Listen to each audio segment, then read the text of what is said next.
la corruption et le détournement de deniers publics ont atteint un niveau inédit.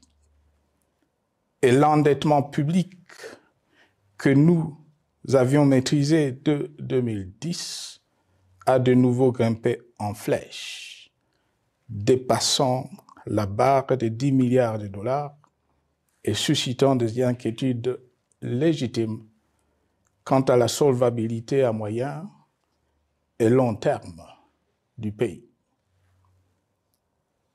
Les conséquences sur le plan social sont aussi dramatiques. Aggravation du chômage, accumulation des arriérés des salaires des agents de l'État, baisse drastique du niveau de vie de la population et recrudescence du banditisme urbain, de l'exode rural et de la famine dans un nombre croissant de provinces. Les Congolais sont désormais en proie à une véritable angoisse existentielle. Parmi les victimes résignées de ce gâchis se trouve en bonne place notre jeunesse, qui a été pourtant de tout le combat démocratique et qui a beaucoup cru aux vertus de l'alternance pacifique. Aujourd'hui, sans repère ni perspective sérieuse du lendemain, et se sont abandonnés, laissés à la merci des entrepreneurs de conflits et de vendeurs d'illusions de tous bords. Rien de ce qui lui a été promis depuis 6 ans n'a été réalisé. À cette jeunesse désabusée, comme à l'ensemble de notre peuple, nous tenons à donner une assurance.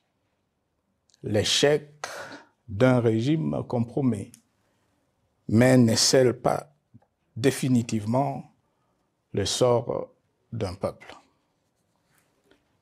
Mes chers compatriotes, s'agissant de la situation sécuritaire, dans les grandes agglomérations comme dans nos campagnes, elle est partout plus que préoccupante. C'est le cas notamment au nord Kivu, au sud Kivu, en Ituri, au Maniema, au Tanganyika, au Katanga et au Mai-Ndombe, province pourtant voisine de Kinshasa, capitale du pays et siège des institutions. Le sang de nos compatriotes civils et militaires, valeureux officiers et soldats des rangs, mais aussi députés, éminents membres de la société civile ou de partis politiques, a ainsi abondamment et gratuitement coulé. Du fait de l'intolérance, du cynisme, voire pire, d'un terrorisme d'État pratiqué dans un seul et unique dessein, l'abus du pouvoir pour le pouvoir. C'est le cas, entre autres, de sang de plusieurs centaines de détenus du centre pénitentiaire de rééducation de Makala, sauvagement abattus dans la nuit du 1er au 2 septembre 2024, victimes sans défense d'un crime incontestable contre l'humanité. À ce jour,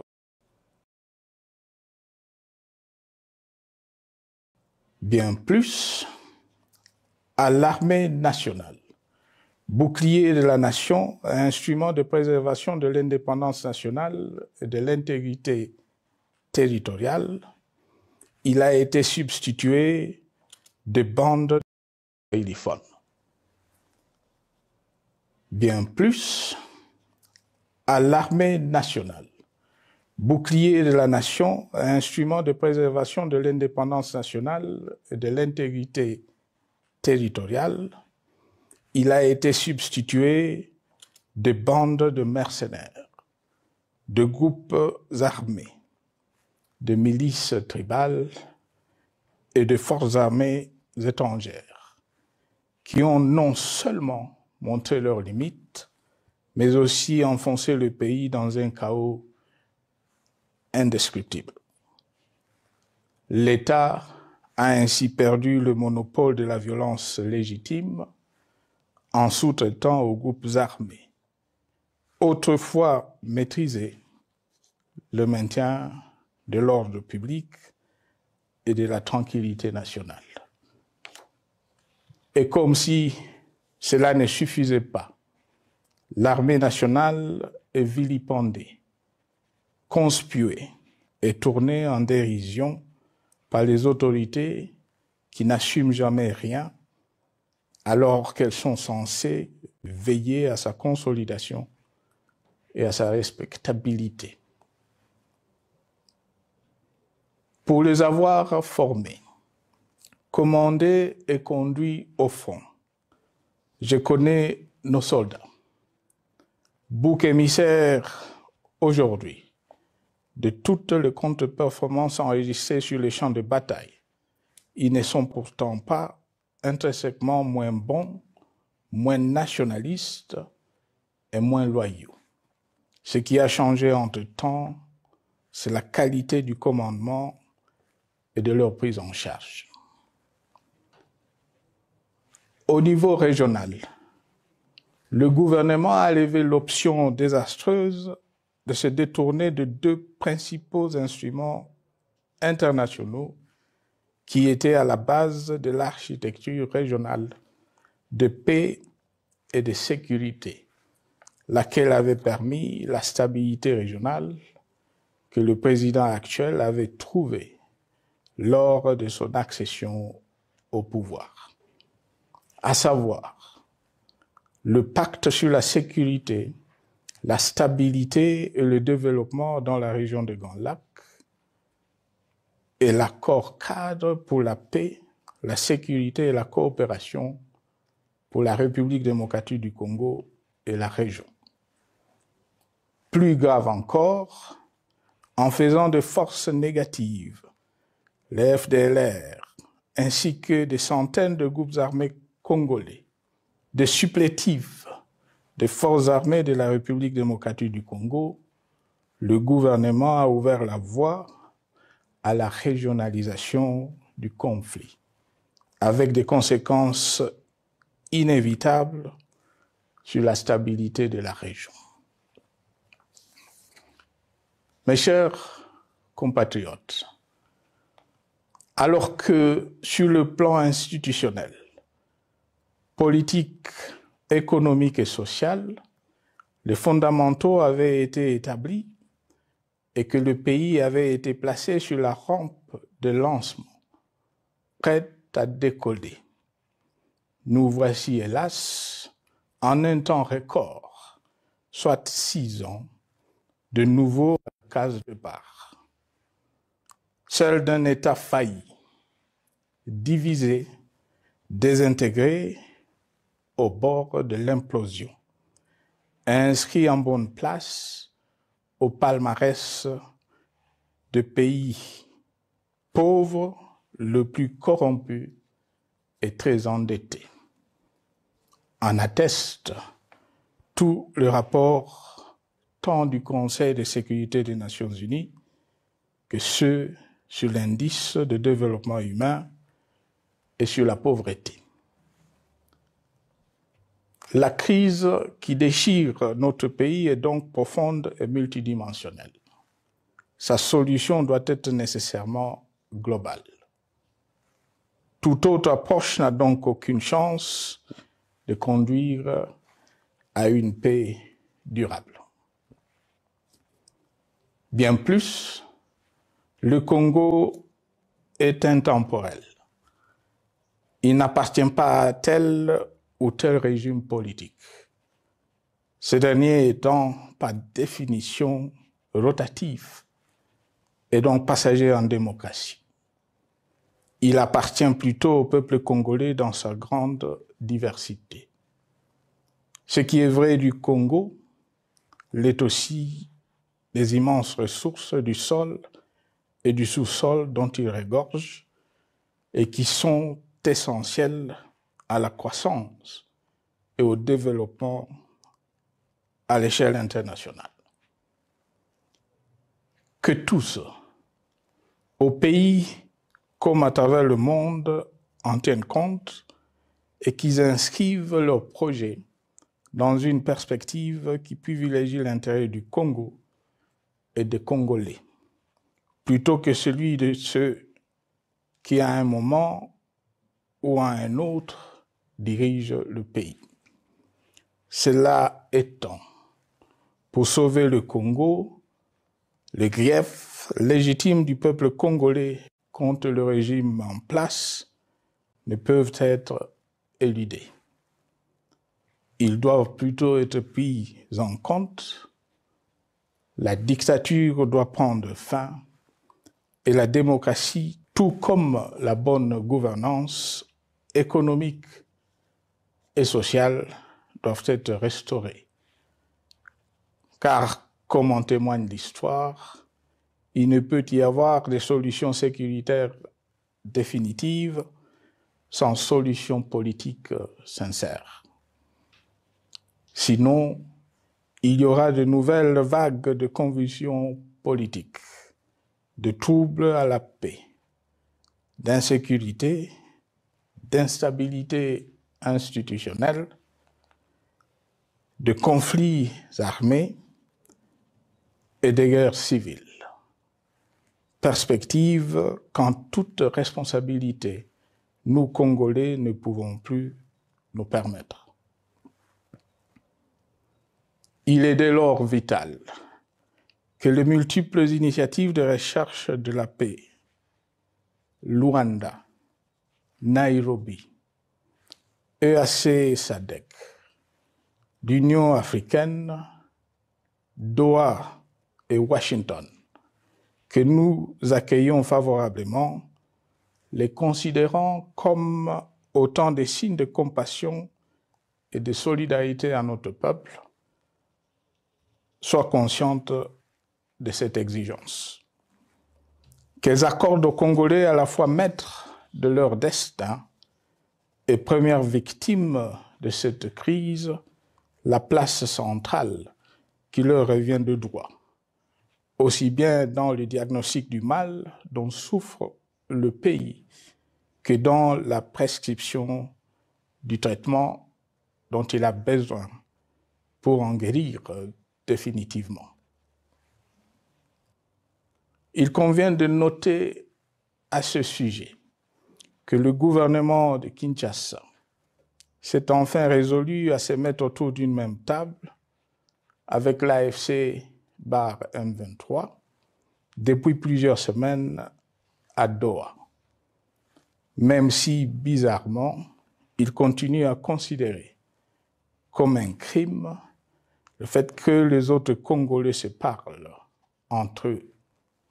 C'est le lieu pour moi de saluer la démarche des évêques de la CENCO et de l'ECC, qui a le mérite de n'exclure du débat aucun sujet, ni aucun de nos compatriotes. Sans être parfaite, cette initiative conjointe des Églises mérite le soutien et, si nécessaire, des enrichissements de la part de notre peuple. Mes chers compatriotes, une fois n'étant pas coutume, il convient de dénoncer la falsification de l'histoire par ceux dont le jeu pervers dans l'opposition naguère, comme aujourd'hui au pouvoir, a consisté et consiste encore à calomnier, à diffamer, à diaboliser et à diviser pour gagner et régner, à se défausser sur les autres pour justifier leur contre-performance, quelles qu'en soient les conséquences sur la cohésion nationale ou en termes de vies humaines injustement brisée ou perdue. Une preuve, s'il en fallait encore, vient de nous en être donnée une fois de plus. Il y a quelques jours, en effet, suite à une simple rumeur de la rue ou des réseaux sociaux sur ma prétendue présence à Goma, où je veux me rendre dans le prochain jour, comme annoncé par ailleurs, le régime en place à Kinshasa a pris des décisions arbitraires avec une légèreté déconcertante qui témoigne du recul spectaculaire de la démocratie. Mieux que quiconque, vous savez que pour moi, le Congo est la priorité absolue, que sa souveraineté et son intégrité territoriale ne sont pas négociables, que mon engagement pour la démocratie, la cohésion nationale, la paix et la stabilité n'est pas un slogan creux, et que le respect de la Constitution et des lois du pays, autant que celui de la parole donnée, sont sacrés. Militaire, j'ai juré de défendre la patrie jusqu'au sacrifice suprême. Hier au pouvoir, aujourd'hui en dehors du pouvoir, je demeure plus que jamais fidèle à ce serment. En ce moment où le pays est de nouveau divisé, appelé par le destin, j'ai le devoir d'œuvrer à la recherche de la paix et de contribuer à la reconstruction de notre pays qui se meurt. C'est dans cet esprit que j'ai choisi ce moment pour exprimer ma sympathie à l'endroit de toutes les victimes du conflit en cours, de réconforter et marquer ma solidarité avec la population de la partie orientale. Vous, qui êtes abandonnés par le pouvoir central, qui semble avoir pris le parti de vous punir, entre autres, en déconnectant les institutions financières du réseau bancaire national et en restreignant le mouvement de personnes et de biens. Ces décisions et bien d'autres vous asphyxient et rendent votre vie plus précaire que jamais. J'en appelle aux uns et aux autres, en particulier au gouvernement, d'humaniser les conditions de vie de nos compatriotes de cette partie du territoire national. Ils ont droit à la vie, à la scolarisation de leurs enfants et aux autres conditions du bien-être. En entendant le rétablissement de l'autorité de l'État sur toute l'étendue du territoire national, j'invite les tenants du pouvoir à protéger la population. De même, l'armée, la justice, les autres structures en charge de l'ordre et de la sécurité doivent être véritablement au service de la population et répondre à ses aspirations. Mes chers compatriotes, de par mon expérience dans des situations similaires, le patriotisme et l'humanisme ont guidé le processus de règlement de conflits et ont porté de fruits dans le passé, aussi bien sur les champs de bataille que sur celui des négociations ou du dialogue. Notre pays avait été divisé de quasi-moitié pendant quelques années. La sagesse avait alors prévalu.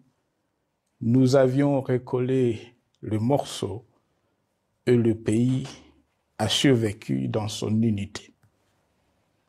C'est ainsi qu'après quelques années de réflexion sur la crise en cours, après avoir consulté des chefs d'État et des anciens chefs d'État de la région, ainsi que des acteurs politiques et sociaux, nationaux et étrangers, j'ai fait ce jour une proposition qui engage la nation tout entière à un sursaut patriotique pour un pacte citoyen afin de tirer le pays du gouffre.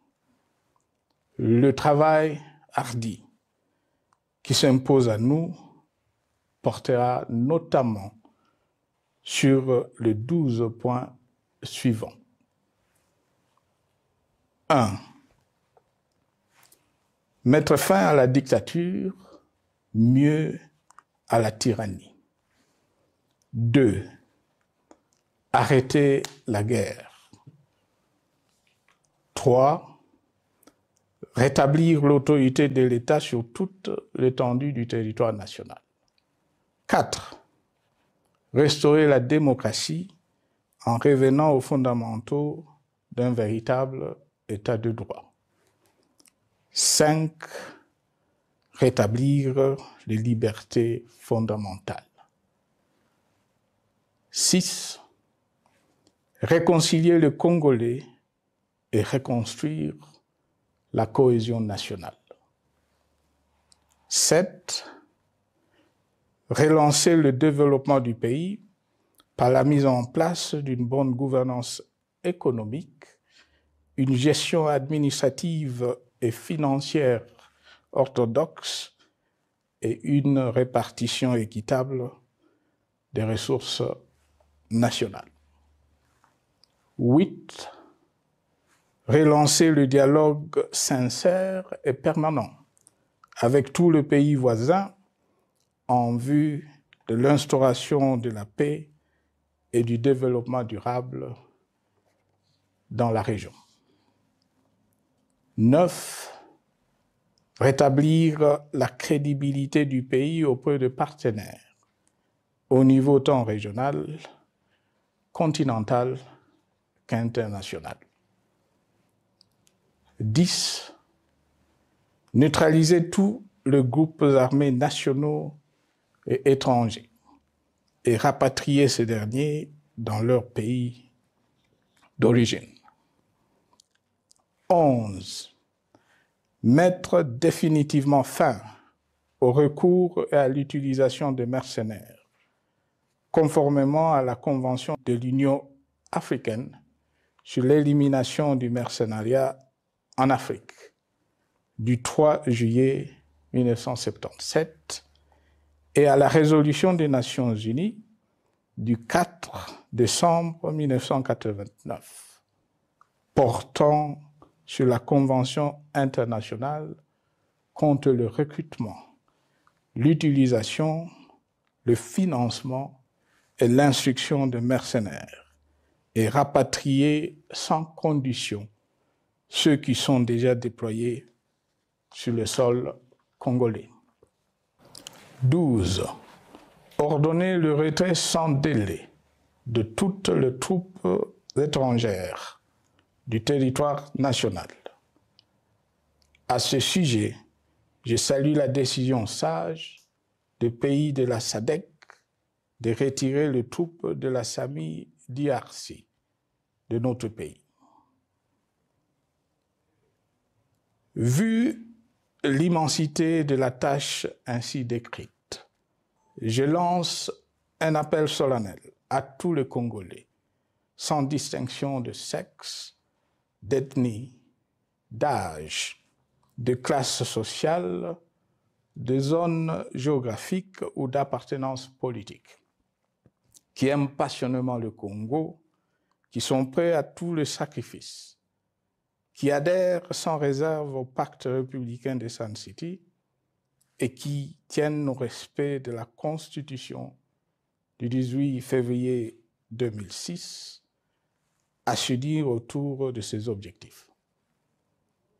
Il s'agit de la refondation de l'État et de l'édification d'un pays qui a perdu ses repères.